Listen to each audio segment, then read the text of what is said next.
नमस्कार किसान भाइयों। आज मैं आपको बताऊंगा कि कम खर्चे में हम वर्मी कंपोस्ट का बेड कैसे लगा सकते हैं। चलिए, सबसे पहले हमें अपनी फील्ड ज़मीन की तैयारी करनी होगी।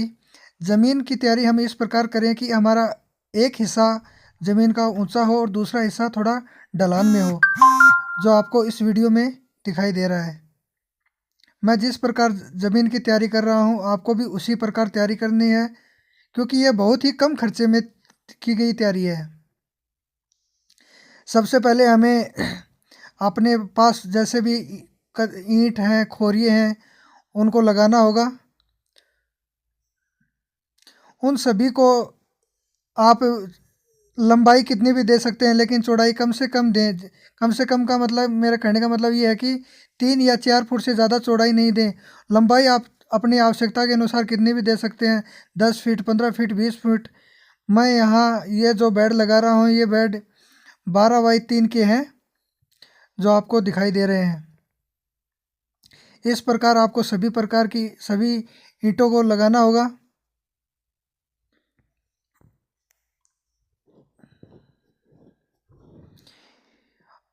आपको ईंटों को लगाते समय ये भी ध्यान रखना है कि यहाँ कोई कंकर पत्थर अगर पहले से है तो वो हटा दे, क्योंकि वो बाद में हमें पॉलीथीन लगाते समय हमारी पॉलीथीन को फाड़ देगा, या पॉलीथीन लगाने में हमें कोई दिक्कत होगी।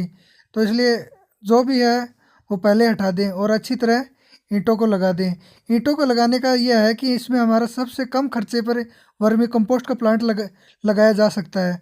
अब चलिए हम पॉलीथीन बिछाने की तैयारी करते हैं। पॉलीथीन भी आपको कुछ महंगी नहीं, जो भी आपके यहाँ मार्केट में 50, 60, 100, 150, कम से कम, मेरे कहने का मतलब है जितना सस्ता वर्मी कंपोस्ट लगे, हमें उससे सस्ता वर्मी कंपोस्ट के लिए पॉलीथीन उपलब्ध करानी है। तो यहाँ मैंने पॉलीथीन ले ली है। मेरे पास ये पॉलीथीन थोड़ी बड़ी आ गई थी, इसलिए मैं इसको चीर रहा हूँ, क्योंकि मेरे अगली बेड में यही पॉलीथीन मुझे काम आ जाएगी। मैं इसको यहीं नज़दीक ही राउंड करके रख दूँगा। किसान भाइयों, मेरा कहने का आपसे तात्पर्य यही है कि जितना हो सके हमें कम खर्चा करना है और कम खर्चे पर ही वर्मी कंपोस्ट का प्लांट लगाना है, क्योंकि किसान एक ऐसा वर्ग है जिसके पास आमदनी का सोर्स बहुत ही कम रहता है। क्योंकि कम रहने का कारण तो यही है कि वो अपनी जिन्स किस्म का कोई रेट तय नहीं कर पाता है। तो मैंने पॉलीथीन काट ली है और अब मैं पॉलीथीन बिछाने की तैयारी कर रहा हूँ। आप भी मैं जिस प्रकार से पॉलीथीन बिछाऊँ उसी प्रकार पॉलीथीन बिछाओ। यहाँ मैंने एक बेड पहले से लगा रखा है। मैंने एक साइड तो उसी की ईंट काम ले ली है, क्योंकि मेरा मतलब यही है कि मैं कम से कम खर्चे पर किसान भाई वर्मी कंपोस्ट का प्लांट कैसे लगा सके। तो देखिए, मैंने पहले वाले ही बेड के ईंटों पर ही इस पॉलीथीन को डाल दिया है।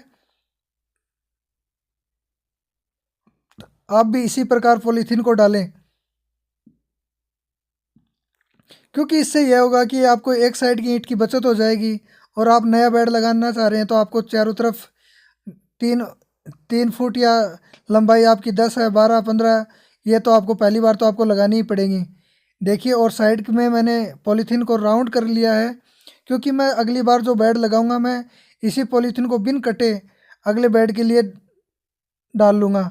ये मेरे पास अपने किचन का वेस्ट डिकम्पोज है और ये गोबर है। तो किसान भाइयों, हमें क्या करना होगा? किसान भाइयों, हमें ये करना होगा कि जो गोबर है उसका 80% और जो अपने यहाँ वेस्ट मटेरियल पड़ा है उसका 20% लेना होगा। ये हमने बेड तैयार कर लिया है। बेड तैयार के लिए हमें बेड पर काफ़ी पानी डालना होगा, जिससे बेड में जो हमने गोबर डाला है या कंपोस्ट डाला है उसकी जो भी गर्मी है, मेथेन गैस है, वो बाहर निकल जाए।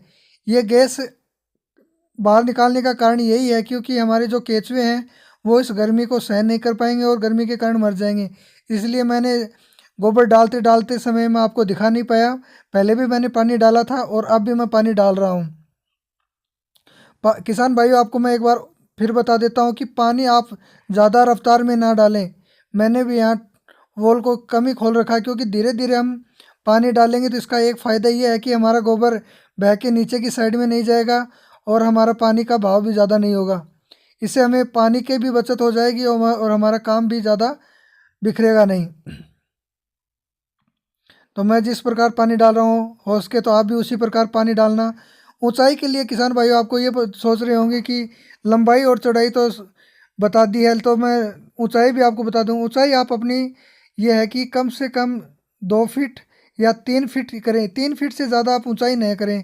मेरे कहने का मतलब तो ये आसार तो यही है, मुझे तो बेस्ट यही लगता है कि कम से कम 2 फीट ही ऊंचाई करें।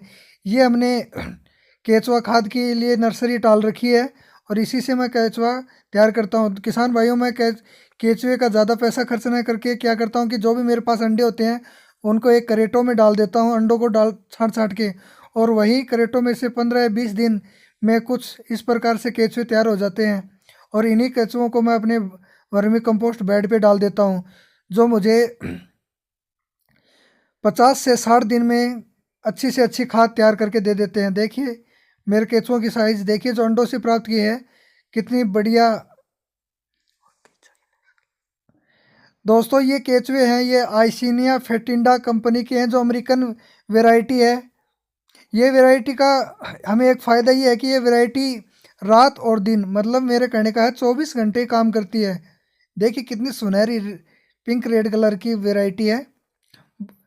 वैरायटी चाहे विदेशी हो, लेकिन केचुए ये नहीं सोचते कि हम किस देश के लिए काम कर रहे हैं। इन्हें तो मतलब यही होता है कि इनको खाने के लिए गोबर चाहिए। देखिए कितनी अच्छी वैरायटी है, कितनी अच्छी नस्ल है, और उससे भी अच्छा इनका शरीर की डिज़ाइन। मुझे ये केचुए बहुत ही अच्छे लगते हैं क्योंकि ये काम बहुत ज़्यादा करते हैं। इस प्रकार से मैंने करेट तैयार कर रखी है और मैं अब इनको डालूंगा अपने बेड के ऊपर। तो दोस्तों मैंने पहले बताया था, मैं जो बेड बना रहा हूँ वो 3x12 का है। तो मैं इसमें 3x12 का मैं है, इसमें 12 किलो केचुए डालूंगा, जो मुझे कम से कम 60 दिन में ही खाद तैयार करके दे देंगे।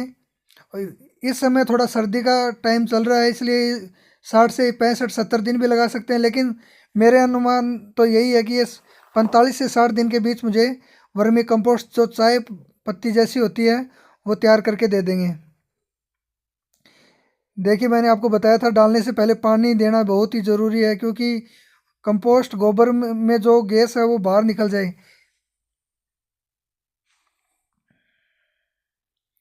ये मैं धीरे धीरे धीरे धीरे कर कर इन केंचुओं को बेड के ऊपर बिखेर रहा हूँ, डाल रहा हूँ। पूरे बेड पे डालना हमें, एक जगह इकट्ठे नहीं डालना है, चारों ओर। आप ये का अनुमान यही होना चाहिए कि 3x1 के अंदर कम से कम भी हमारे 1 किलो केचुए तो आए ही। तो मेरे पास 12 फुट है, तो मैं कम से कम 10 से 12 किलो केचुआ यहाँ डालूंगा। देखो किसान भाइयों, पैसे खर्च करने की ज़रूरत नहीं है, पैसे हमें कमाने हैं, क्योंकि हम इस देश की निचली पायदान है। हमें देश को आगे बढ़ाना है और जहर मुक्त खेती का ये अभियान सक्सेसफुल करना है। तो इसलिए मैं देखा, अब देखो अंडों से कितने अच्छे केचुए हैं। इस करेट को मुझे लगाए हुए 20 से महीना भी हो गया होगा, टाइम कंफर्म तो मुझे याद नहीं है, लेकिन महीना भी हो गया होगा। और 1 महीने में देखो कैसे किस प्रकार से केचुए तैयार हैं। मुझे कोई बेड लगाने के लिए अलग से केचुए नहीं लाने पड़ेंगे अब। अगर मैं मार्केट से केचुए लेके आता तो मुझे 400 रुपये किलो या 500 रुपये, 200 रुपये, 300 कुछ भी मिलते, लेकिन मुझे जो भी कॉस्ट होती वो देनी पड़ती। लेकिन मैंने अपने यहाँ ही केचुए तैयार कर लिए।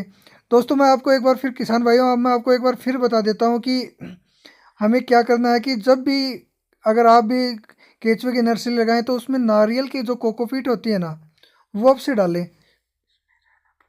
क्योंकि केचुए है ना, नारियल को में अपना गोबर से खाना खा के और नारियल नारियल के छिलकों में रहना बहुत ही पसंद करते हैं।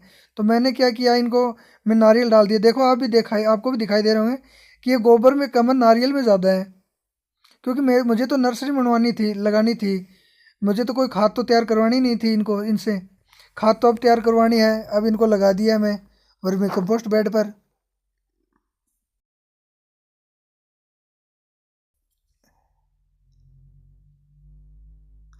ये मैंने 1 करेट डाल दी है। इस 1 करेट में मेरे विचार में लगभग भी 7 या 8 किलो केचुए होंगे। और मैं अब इस करेट से मुझे मुझे पता है कि कंपोस्ट जल्दी तैयार नहीं हो पाएगी। ये देखो कितने अच्छे केचुए हैं। आपका भी मन कर रहा होगा देखने के लिए बार बार। अब मैं दूसरी क्रेट ला रहा हूँ, उससे और डालूंगा।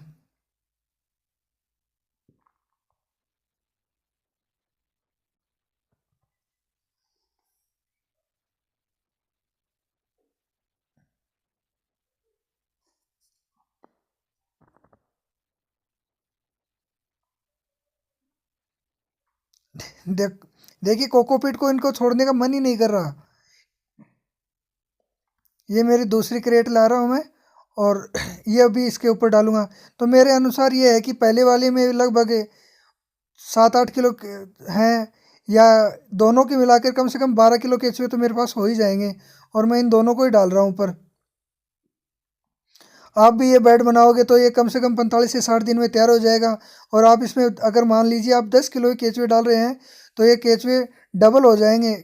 तो आपको फ़ायदा क्या होगा, आपको वर्मी कंपोस्ट भी तैयार हो जाएगी, और आपके पास केचुए भी डबल हो जाएंगे। तो वर्मी कंपोस्ट का प्लांट लगाने के लिए मैंने आपको बता दिया। आपको कुछ ज़्यादा खर्चा नहीं करना है, अपनी ज़मीन को एक तरह से इकसार करना है, एक तरफ ढलान करनी है जिससे हमारा वर्मी वॉश निकल जाए। हल्की सी सस्ती सी पन्नी यूज करनी है जिससे हमारे केचुए नीचे नहीं चले जाएं। कम खर्चीले, जैसे 2 नंबर 3 नंबर आपके अनुसार, सुविधा के अनुसार, जैसे भी आपके पास ईंटें हैं वैसे आप ईंटें लगा सकते हैं। और ख़ास बात मैं आप लोगों को किसान भाइयों बता देता हूँ कि गोबर आप ताज़ा प्रयोग ना लें, कम से कम 15 से या 20 दिन पुराना गोबर लें। और अगर 15 से 20 दिन पुराना गोबर ले रहे हैं, उसी भी गोबर में आप हाथ दे के देख लेना कि गोबर कहीं गर्म तो नहीं है। देखो केचुए की शाइनिंग देखो, गोबर के अंदर बिल्कुल भी हीट नहीं होनी चाहिए, क्योंकि केचुआ एक ऐसा जानवर है जिसको ज़्यादा गर्मी बर्दाश्त नहीं होती। लेकिन अपने पास जो नस्ल है वो तो आइसिनिया फेटिंडा है, जिसकी हाईएस्ट 55 डिग्री तापमान, न्यूनतम 5 डिग्री तापमान पर भी ये सरवाइव कर जाता है।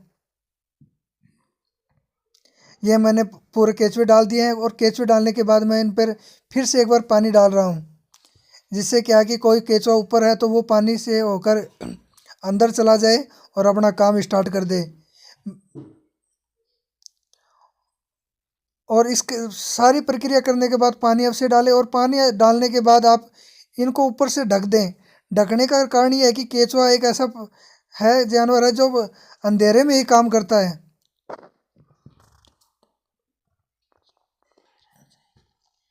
जैसे हमें ऊपर वाली लेयर को खाकर जल्दी से जल्दी वर्मी कंपोस्ट तैयार कर दें। अगर हम ये, मेरे पास तो ये पुरानी कंबल थी, ये लगा दिए। अगर आपके पास बोरी की हो या जूट हो या पराल हो, किसी से भी ढक सकते हैं। मेरे पास पराल थी, मैं पहले वाली को पराल से ढक रखा है, बोरियों से ढक रखा है। और इस वाली को मैंने, थोड़ी सर्दी ज़्यादा हो गई इसलिए कंबल से ढक रहा हूँ। कंबल को ढकने के बाद भी आप कम से कम एक बार फिर पानी डाल दें, जिससे ये होगा कि केंचुओं को बिल्कुल नमी मिलती रहे और वो अपना काम ऊपर से ही स्टार्ट कर दें। क्योंकि केंचुआ भोजन की तलाश के साथ साथ अपना पानी पीने का जुगाड़ अच्छा करता है, और वो पानी पीने के लिए बाहर तो कहीं से पानी की व्यवस्था करेगा नहीं। ये मैंने अपना पहला वर्मी कंपोस्ट लगाया था, जो 6/12/2020 को लगाया था। आप भी जब भी वर्मी कंपोस्ट लगाएं तो वहाँ एक तारीख लिख दें, जिससे हमें याद रहे कि हमने अपना वर्मी कंपोस्ट कब लगाया था।